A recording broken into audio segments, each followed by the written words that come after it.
Doncs tornem ara ràpidament a l'Institut d'Estudis Secundaris de la Llauna de Badalona per saber com s'estan organitzant per convertir un dia festiu com el de demà, en aquest cas, en feiner. Ferran. Hola, doncs sí, el que faran és obrir les portes, ara estan tancades, és moment de pati, però demà aquestes portes de l'Institut de la Llauna estaran obertes per qui vulgui venir. Ja s'han apuntat al voltant de 400 alumnes d'aquest centre que han decidit venir a l'escola. El que sí que us hem de dir és que no es podran fer classes lectives, no hi haurà activitat lectiva, sí que hi haurà xerrades, activitats que de seguida us comentarem.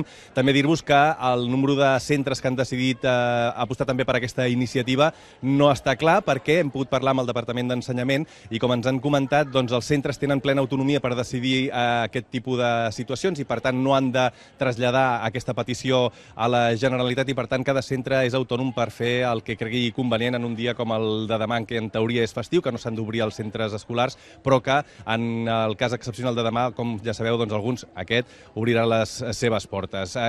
En aquest cas, en aquest Institut de Badalona, la iniciativa ha sorgit dels estudiants, per això ens acompanya la Laia Mauri, que és una de les estudiants que ha engegat aquest projecte. Gràcies per atendre'ns. Gràcies a tu. Escolta'm, Laia, com vau decidir, com va començar aquesta iniciativa? Bé, eren 3 alumnes de segon de batxillerat que un dia xerrant què podem fer el dia 12 d'octubre i van dir, home, doncs podríem anar a l'escola i després van dir, bueno, potser és una mica impossible. Però arran de l'escola de la Cerdanya, que va decidir també obrir, doncs vam pensar, home, potser no és tan impossible i es van posar en contacte amb altres alumnes d'altres cursos que podien col·laborar. Després vam agafar un representant de cada curs i vam passar per totes les classes a explicar la nostra iniciativa i recollir firmes. Un cop recollides vam presentar les firmes juntament amb una carta i el manifest al director per tal de demanar si podíem fer això. I bé, ens van dir que era una bona iniciativa i a partir d'aquí doncs hem anat fent tot, ho hem anat organitzant tot. I sabeu quants alumnes vindreu demà a l'institut o això és difícil de saber fins que no sigui el mateix dia? És difícil, però ens esperem uns 200-250 perquè entre alumnes, exalumnes i familiars, perquè hi ha hagut bastants exalumnes que ens han dit «Oh, sí, és molt bona iniciativa, vindrem» i més exalumnes que alumnes, segurament. Demà no hi haurà classes lectives, pròpiament dites, no es pot avançar matèria, diguem-ne, però sí que heu preparat, aquí tens a les teves mans, un full amb tot d'activitats, perquè el centre obrirà des de les 9 del matí fins a la 1. I quin tipus d'activitats i per què heu decidit aquestes? Bé, seran documentals i debats, xerrades sobre futbol, política, sobre literatura, es passarà un documental de singulars, després hi haurà tallers pels més petits, tipus taller de plàstica, taller de teatre, contes, i bé, després hi haurà un debat de joventuts polítiques, hem intentat que hi hagi la màxima representació dels partits, alguns no han volgut venir, i bé, i després es llegirà el manifest. Llavors, les activitats, hem pensat que fossin activitats enriquidores per tots, ja que fossin unes jornades culturals, no volem celebrar aquesta festa, per tant, anem a l'escola i ens enriquim culturalment. Laia, moltes gràcies. Deixa'm parlar també... A veure, Ferran, em voleu preguntar alguna cosa. Sí, li volia traslladar un parell de preguntes a la Laia molt ràpidament. Una és si han rebut alguna crítica per part de pares o d'alumnes que no hi estiguin d'acord, i l'altra és com ha rebut les declaracions del ministre Wert dient que vol espanyolitzar els alumnes catalans. Sí, hem rebut crítiques. De fet, hem tingut unes pintades a la porta de l'institut posant Viva Espanya, separatistes terroristes i una esvàstica. Hi ha hagut rumors de que vindrien neonazis i gent a dir-nos coses. També hi ha hagut algun pare que ha enviat una carta a l'alcalde dient que no hi estava d'acord i l'alcalde mateix ha dit pel Twitter que la iniciativa li semblava patètica. I el tema de les declaracions del ministre Wert, Laia, també t'havia preguntat per les declaracions del ministre. Sí. Bé, les hem rebut, doncs creiem que el seu intent d'espanyolitzar-nos l'únic que farà serà catalanitzar-nos més. És a dir, les coses amb imposicions no funcionen i nosaltres, de cara a una possible futura república catalana, el que voldríem és no catalanitzar tothom, sinó incloure tothom, se senti com se senti. Nosaltres no estem en contra de ningú, ni volem catalanitzar o espanyolitzar ningú, sinó que defensem el que nosaltres creiem.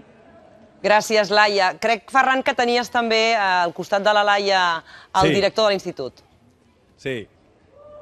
Així mateix. Tenim en José Antonio Armario, que és el director de l'Institut La Llauna. Gràcies per atendre'ns també. Una iniciativa que sorgeix dels alumnes però que des de la direcció del centre heu vist amb bons ulls, em sembla, no? Sí, sí, la iniciativa ha sortit completament d'ells. Ells són qui han recollit les firmes, qui m'han portat el manifest i són fins i tot qui han solucionat els problemes legals. A última hora van sortir problemes legals. Ells, com a menors d'edat, diguem-ne que legalment jo com a director puc cedir l'espai per una activitat fins i tot en un dia festiu, sempre quan no siguin classes. Però m'ho ha de demanar o una persona major d'edat o una entitat col·lectiva que siguin majors d'edat també. Llavors fallava aquesta part, me l'havien demanat ells, per tant jo havia d'assumir tota responsabilitat perquè ells eren menors d'edat. Ells s'han posat en contacte amb Solidaritat, amb l'Assemblea Nacional Catalana, s'han posat en contacte amb Òmnium. En cas de que Assemblea Nacional Catalana no l'hagués assumit, Òmnium també l'hagués assumit, vull dir que realment hem tingut molt suport per totes bandes, però gràcies a la iniciativa d'ells i a com s'han mogut.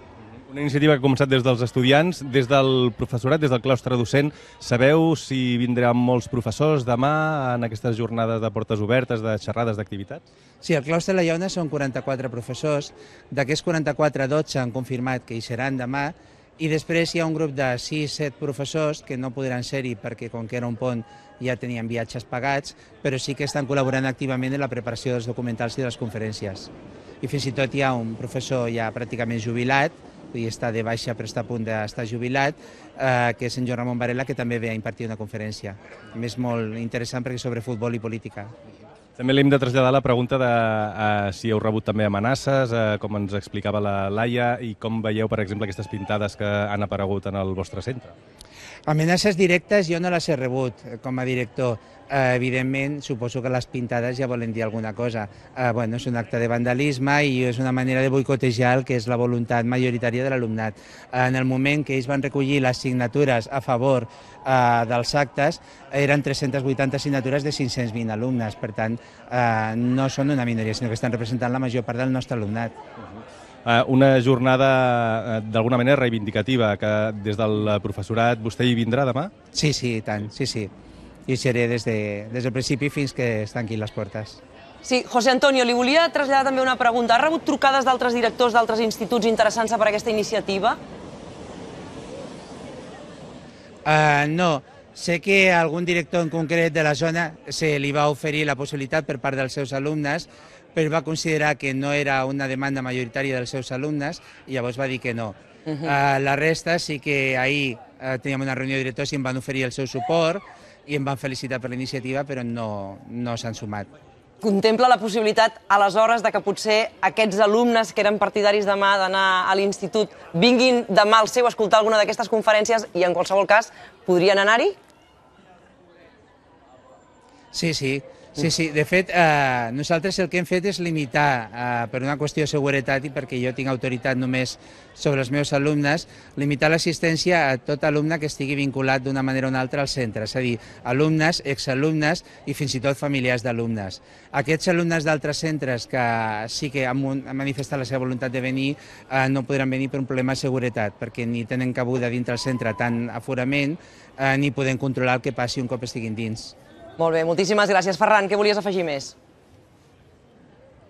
Res, només dir que seguirem molt pendents de com vagin aquesta jornada demà de portes obertes, una jornada que, com us comentàvem, començarà a les 9 del matí i que acabarà a la 1 del migdia. Gràcies, Ferran Vergés, des de Badalona, des d'aquest institut que demà ha decidit obrir les portes. Recordem que la pregunta que estem plantejant als espectadors és si esteu d'acord que cal espanyolitzar els alumnes catalans com vol el ministre Wert.